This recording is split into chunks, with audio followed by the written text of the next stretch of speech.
It's Saturday, July 12, 2025. Welcome to Brinda Bulletin, your daily current affairs digest for UPSC and other competitive exams. Let's dive into the key developments shaping India and the world. National news. We begin with a major revelation by NSA Ajit Doval. Speaking at IIT Madras, he confirmed that India hit 9 terror bases in Pakistan during the recent executed Operation Sindoor. The 23-minute surgical strike used high-precision indigenous tech like BrahMos missile and AI-driven battlefield surveillance systems. Meanwhile, a controversial legislative proposal has sparked debate. Former Chief Justice of India D.Y. Chandrachud and J.S.K. Har have criticized the simultaneous elections bill. They flagged concerns over excessive unchecked powers given to the Election Commission without adequate oversight. In Assam, a citizenship row is brewing. A Koch Rajbanshi community member from Bengal was served a notice by a foreigners tribunal. Assam CM Himanta Biswa Sarma clarified that the individual should have informed the tribunal about his exemption. West Bengal CM Mamata Banerjee called this an unconstitutional NRC-style move. In Delhi, the push to clean the Yamuna River gained momentum. Union Home Minister Amit Shah asked the Delhi government to double sewage treatment capacity by 2028 and use drone surveillance over Nazafgarh and Shahdar drains. Shifting to the academic sphere, students at JNU ended a 15-day hunger strike after administration agreed to reconsider the reinstatement of the JNU entrance exam and hostel support for PhD students. In Maharashtra, the Legislative Council passed the controversial Public Security Bill. The opposition staged a walkout, alleging the bill could be misused to suppress dissent. And in Delhi, the Lieutenant Governor has flagged serious national security concerns, urging the government to prevent Aadhaar card issuance to illegal immigrants. International news.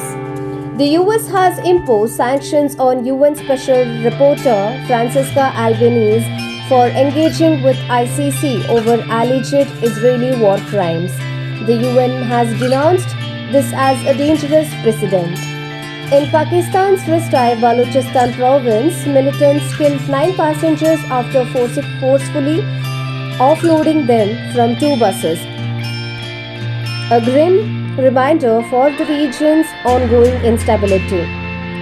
And back in US, Donald Trump in campaign mode is considering a 15 to 20% blanket tariff if re-elected, signaling a shift towards protectionist economic policies.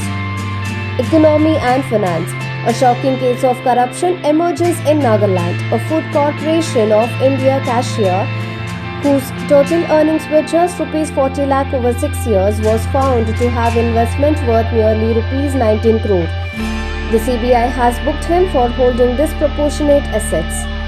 In Bihar, over 74% of electors have submitted their forms in the ongoing electoral roll revision. Booth-level officers are conducting door-to-door verification using digital apps. Science and technology. Ajit Doval urged IIT graduates to focus on indigenous AI and quantum technology to strengthen India's national security and tech leadership. His call aligns with the government's push for self-reliant innovation. Environment and ecology. Heavy rains have raised the water levels of Ganga and Yamuna, partially submerging the barricades at Sangam in Prayagraj. Meanwhile, Delhi NCR was jolted by a 3.7 magnitude earthquake centered in Jhajjar, the second tremor in just 2 days. Sports. Jasprit Bumrah showcased his brilliance in the England Test match, grabbing 5 wickets as England posted 387 on the scoreboard. In Telangana, the BJP has accepted MLA Raja Singh's resignation, paving the way for a potential bypoll. Tragedy struck the Indian sports world as 25-year-old national tennis player Radhika Yadav was shot dead by her father in Gurugram. In Delhi, Manoj Sharma lost his life in a building collapse near a DMRC tunneling site. Important day.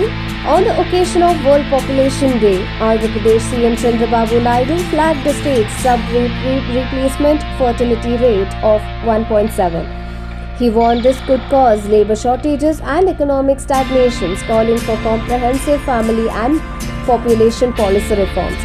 That's all for today's Brinda Bulletin, your daily dose of news for exam success. Don't forget to subscribe, like, and share to stay informed and prepared.